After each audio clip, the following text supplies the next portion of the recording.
today if I don't have this designation, will anybody respect me? So if nobody will respect me without the title, then am I a leader? That means, does leadership come only with designation? Only with corner office? Only if I wear a blazer?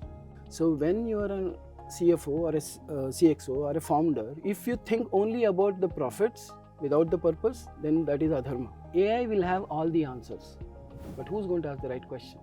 AI will make you faster, BSI will make you wiser. AI will be your dashboard and BSI is your steering wheel. The tech has upgraded so much, but has your leadership skill also upgraded? That's the question.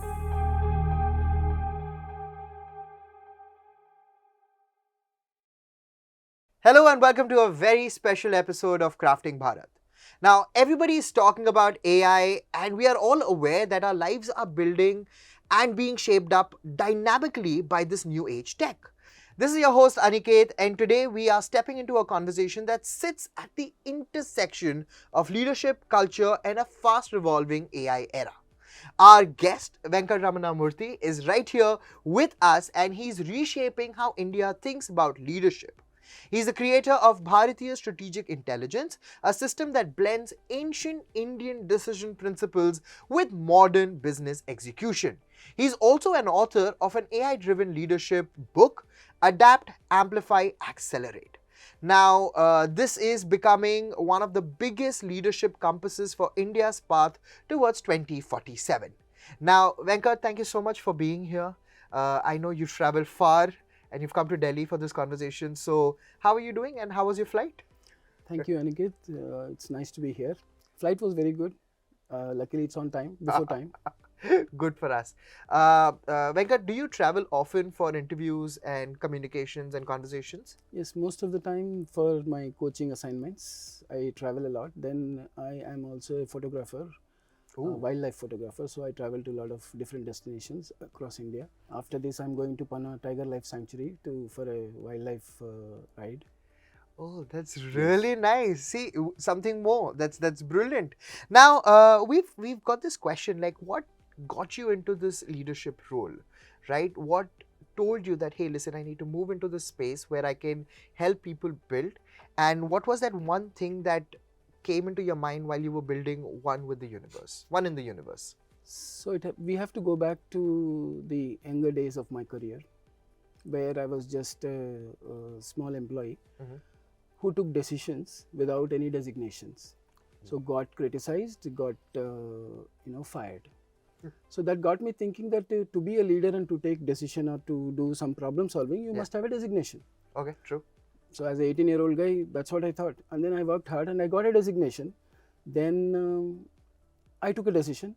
That also backfired because people said that designation is not enough. You have to be having empathy and sympathy, and you have to think about the other people, what they are thinking, what are your team thinking. Then I realized if designation is not cutting out for leadership and no designation is also not good, then what is leadership actually? That is when I started thinking that today if I don't have this designation, will anybody respect me? So if nobody will respect me without the title, then am I a leader? That means, does leadership come only with designation? Only with corner office? Only if I wear a blazer? That is when I started thinking. Then I got my aha moment where I realized that leadership is not a title, it's a story that you live in. Oh. That's how I wrote my first book, Inspire, Impact, Ignite. Leadership is not a title, it's a story. Okay. Which means that anybody who has ever inspired someone, impacted their behavior and ignited change in them is a leader. Oof, that's how I got into leadership. That's a brilliant thing to start off with. I mean, finding oneself is true. I mean, that's the journey that we all want to be on. Now, I've noticed that there is a little ancient wisdom with modernity, mixed very beautifully in a very satisfying ratio. So when was the moment in your life that you realized that, hey, listen, India needs its own framework of leadership, its own framework of stories, and not really imported ones? What was that time? So in my career, as I have gone as far as anybody can go in terms of designations and positions, and when I saw, sitting across the boardrooms, having discussions and meetings, and all the Indian leaders were quoting Western frameworks, But when those frameworks failed for Indian problems, they blamed Indian mindset, which was very surprising. That is when I realized that why are we looking to import these frameworks from the West when we ourselves have 5,000 plus year old history here. Okay, when we look at our own history, there are so many leaders who have done everything with strategy, in operations, in everything. Okay, that is when I started reading Gita and Ardhashastra and then Panchatantra, and then I extracted all the information from there, stripped the rituals, took the logic, and created this framework called Bharatiya strategic intelligence, where not just a guy sitting in Delhi can use it, but a guy sitting in Vijayawada can use it. Okay. So that's how it was born. All right. So, Venkat, when you started with this entire business, Bharatiya strategic intelligence, nobody just adapts to anything that an Indian has to provide as a solution. So, most of the time, a lot of us, whenever we get a new idea, we met with resistance. So, did you too meet with resistance when this was implemented or introduced for the first time? Yes, a lot of it. In fact, a lot of it took 5 years for me to take off. Oh. Okay. How did it work? Because when I presented it to many corporate leaders and founders and CXOs and CFOs, they all resisted it. They said, "Don't work." Then I had to prove it to them that it will work. So that is how I started my e-commerce company, and then it worked for 5 years. We never had any refunds. We never had any returns. We never had any cancellations in my e-commerce business, which is absolutely rare. How did we achieve that? Through BSI, Bharatiya Strategic Intelligence. That is when my first client came forward. Then that after that, one by one, through referrals only we are getting business. That's a true leader when you lead by example. That is true leadership at the end of the day. You also talk about Dharmic strategic leadership, right? That is something that a lot of people are absolutely unaware of, especially new leaders who are getting into the market. How do you manage to mix Dharmic leadership skills with modern thinking? How does that happen? Before we understand Dharmic leadership, we need to understand what is Dharma. Okay. What is Dharma? Dharma is something that is not only good for you, but for the other person also. That is Dharma. That is your inner compass. So when you are a CFO or a CXO or a founder, when you are running your organization, when you are starting a product, if you think only about the profits without the purpose, then that is adharma. Okay. So what is Dharma? Dharma is that it benefits you as an organization, it gets you profit, but also it gives that benefit to the customer who is using that product. Okay. Now, how do you use this in day-to-day life or at a corporate level? That is the beauty of Indian heritage and culture, that we have Panchashil principles. Okay. These Panchashil principles are applied on day-to-day basis. There are 5 of them: Satya, Ahimsa, Seva, Sambandh, Vivek. Okay. This sounds very spiritualistic if you listen to, but they're quite practical if you apply it. Let's say, for example, if I'm coming up with a new product, okay, I ask myself, Satya, is it true that this product is required for the market? Okay. First question. Second, Ahimsa, is there any way this product can harm me or other people? Okay. Third one, Seva, what is the value I'm adding to the customer? Sambandh, how does it develop the relationship between myself and my team or between me and my customers? Okay. And then Vivek, is this product signal or noise? So that's how you can translate our spiritual principles into modern business technology, and this framework works right from top to bottom, from thinking of what to cook today to which market to enter. And the beauty of this is, because it's a framework, you put anything into it, the result is consistent. Okay. Okay, it will be the same. True. So basically, if you see our entire life, we are taking decisions. But do you have a framework to take a decision? No. What do? We see which is easy, which is faster, which is cheaper, which benefits me more, I will go for it. Okay. But when we use a framework, it benefits you, it benefits the society, it benefits the environment, everything. That is Panchashil principles our rishis and ancient sages have discovered a long time back. So we apply that filter to every decision we take. Okay, you have a job interview, apply this and see what comes out. You speak about a lot of CFOs, CXOs and, upper level management. There are a lot of people who start from the bottom, right? not everybody has the luxury of taking that education, but everybody has the luxury of getting a book and reading it. And of course, starting from the bottom of the pyramid and reaching up to the top. So, what is that one thing that you have built for the lower management people who want to start making these decisions, so that while they reach, because you said it's a story, it's a journey, right? So once they reach to that level of a CXO, that these principles are the very cornerstone of their embodiment. So this Panchashil principle is exactly for the common man. Okay. Because if I say to the common man, Porter's 5 competitive strategy plan or Peter Drucker's management theory, okay, common man will not understand it. Yeah. But if I say Satyam, Ahimsa, Seva, Sambandh, Vivek, every Indian understands this language. True. And it is so easy to apply in their day-to-day activities and day-to-day, even if you are founding a business, you apply this whether the business is required or not.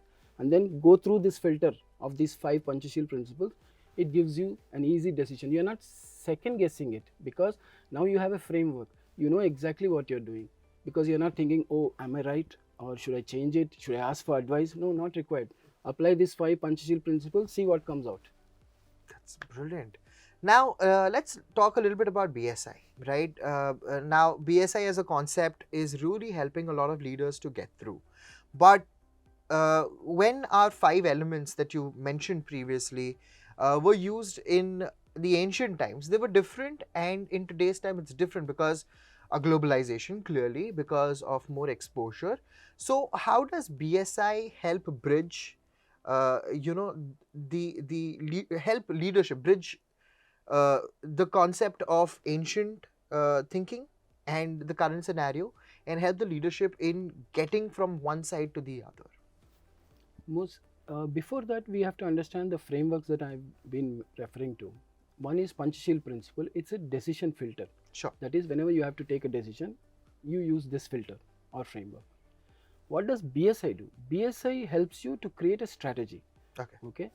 Now, if you compare that with Western strategies are more into execution. They focus on environment, they focus on competition, they focus on systems, they focus on processes. What does BSI do, and what is different is, it focuses on the individual who is going to create the strategy. Okay. Okay. So, if you look at our ancient wisdom, we always focused on self. We never looked outside of self, because self creates everything. Okay. Okay. True. So that's the concept of BSI. So the guy who's creating the strategy, what is his vision, drishti? Okay. What is his nischay? What is his decision? What is his bodha, his perspective? What is his swadharma? What is his strength? Okay. What is his visualization, which is margreka? What is his praman, meaning what is the evidence? Okay. And then finally comes the sadhana, the execution. Mm-hmm. Whereas Western frameworks only focus on the sadhana, that is the execution part only. Everybody thinks, talks, everything saying action, action, action. Before action comes thought. True. So that has to be right. Who will tell you that that is the right thought? This strategy, BSI, V1 to V7 that I explained, it helps you to get the thought first right.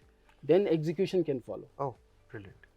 So, in like a very simple term, BSI is the light at the lighthouse where the ships really follow. Yes. Right? And then, of course, once the ship is docked, then you go ahead and use the other elements to make this decision.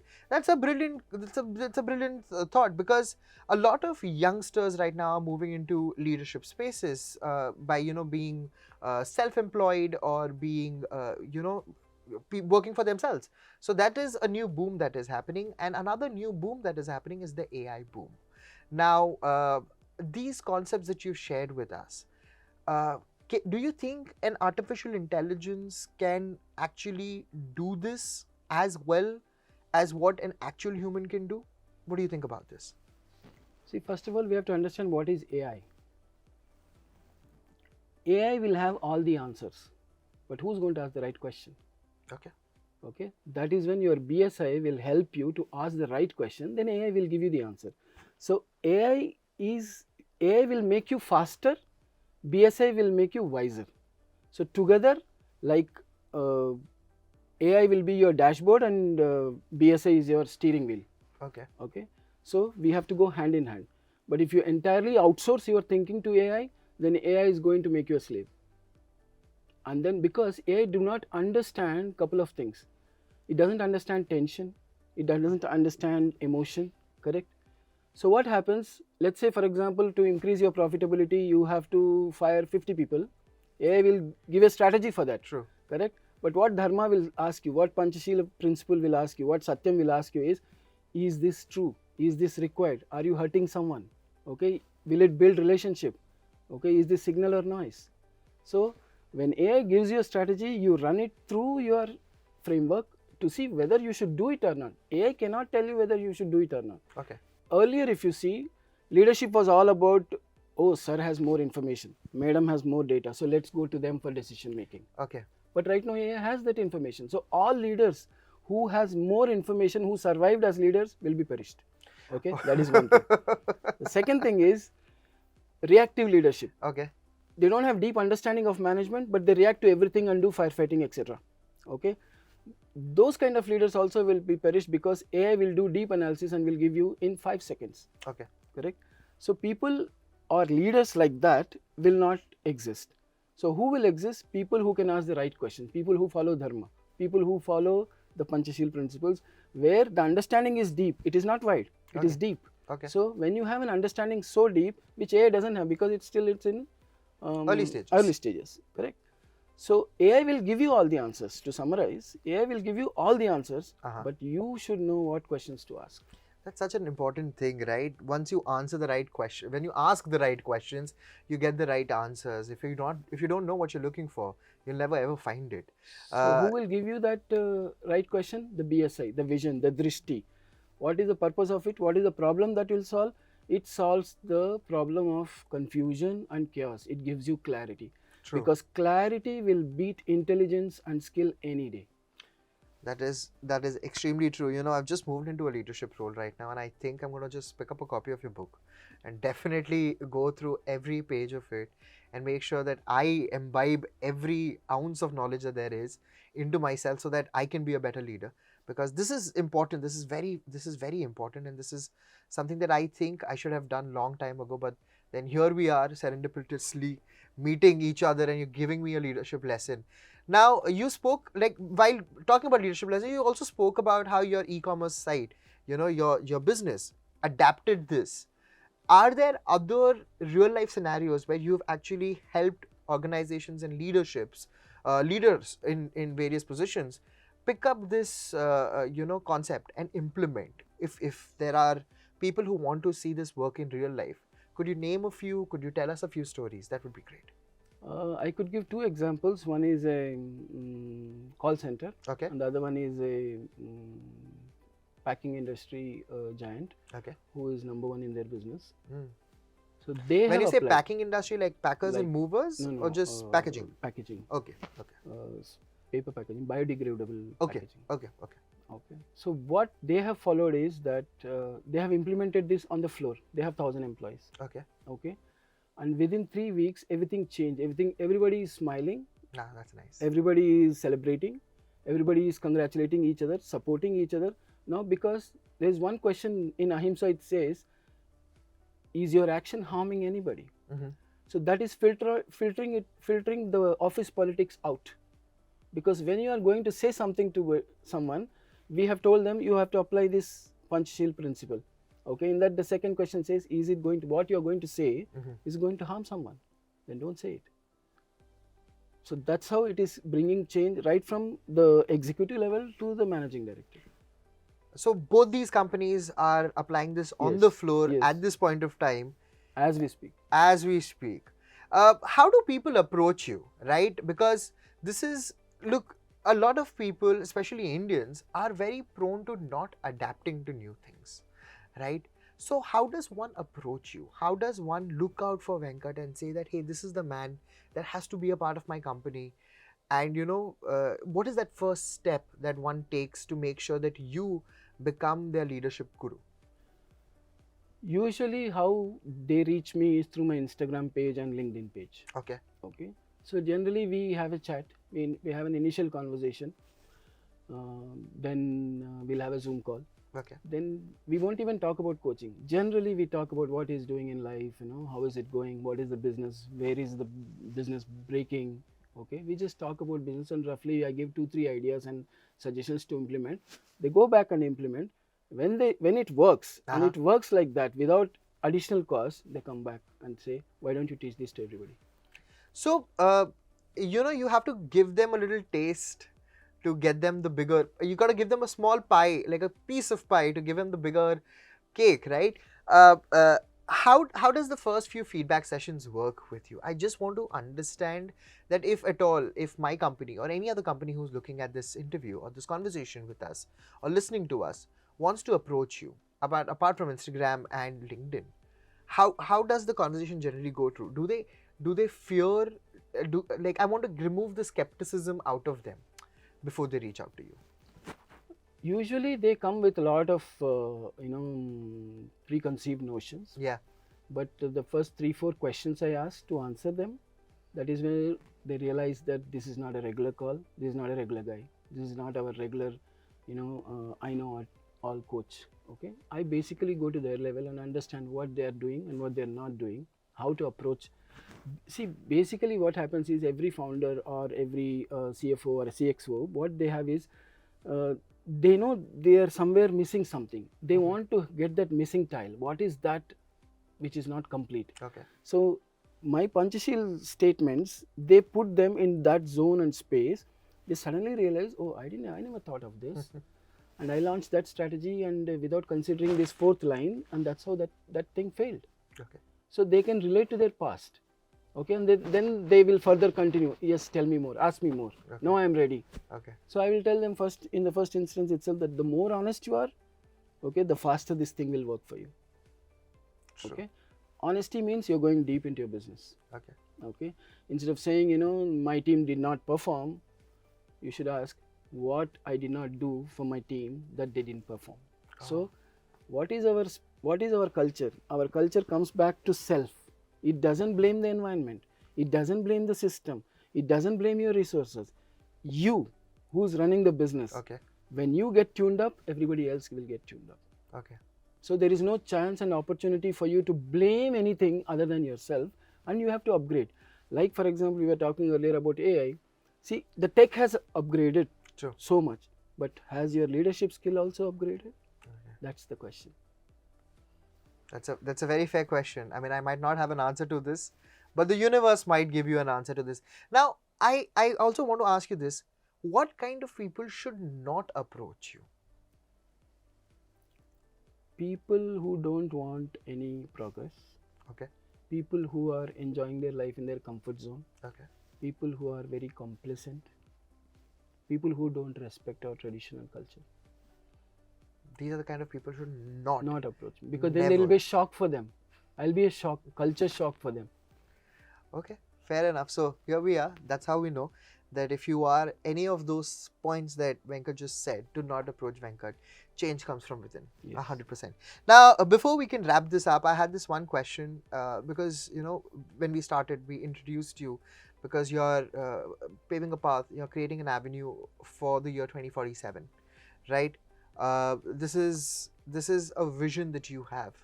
So, what is the path to 2047? What are you trying to create? What is your legacy that you're trying to leave behind?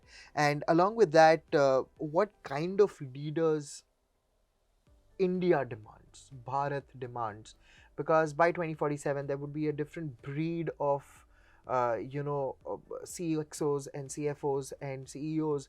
You might not even call them that because that would be a very different generation who's taking over. You can see the difference between Gen Z and Gen Alpha and Gen Beta. You can see these changes coming, right? So tell us your path, tell us your avenue, tell us your vision. What are the new leaders that we need to look at for? And what is that one leadership advice that you would give to these folks? In a recent interview, Elon Musk quoted that in a few years, work is going to be optional. Then that person asked, then what are humans going to do? Then he said, humans are going to focus on their passion, gardening, painting, pottery, because work will become optional purely because AI will take over everything. It will do everything for you. But what AI will not take over? AI will not take over those people, those leaders, those managers whose thought, speech and action are aligned. Okay. Okay.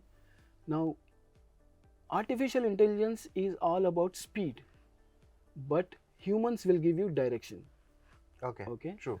Those humans who can give direction to AI will survive.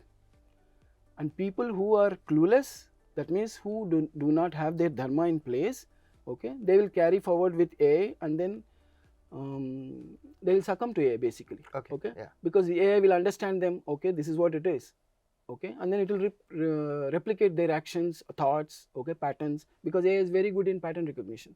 True. Correct.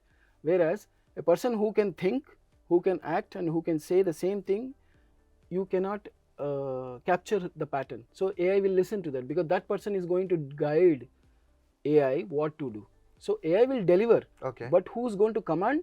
That human being, that leader. So Oh. when we are moving towards 2047, those leaders whose speech, thought, and action are aligned, in other sense, who follow their dharma, Okay. will be leading AI, and people who do not do that will be perishing.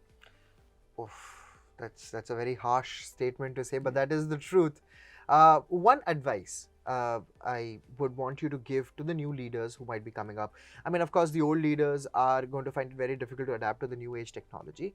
So let's look at the new leaders who are willing to work with AI and willing to work with the new principles. What is that one advice for them? Always adapt with awareness, Okay. amplify your ethics, and accelerate your alignment. Do not work with pressure, work with purpose. Okay. Do not give in to pressure, give in to purpose, and let purpose guide you all the time. Okay. Then you will be forever there. Otherwise, if you follow just trends because of pressure, then you will perish in the next 18 months. That's it. That's the shortest shelf life Yes. that a leader would have. Any trend will survive only 18 months, because if you are following and chasing trends, Okay. then 18 months is even more. Okay. I mean, going forward with the kind of technology upgrade that is happening, probably it could be 12 months. Okay. That's So true. let the purpose drive you, not the pressure from outside. Okay. Now, while we are going to wrap up this interview in a couple of minutes, I would like to ask you one question, right? One simple question. Is there any company that refused, in spite of taking your program, refused to adapt?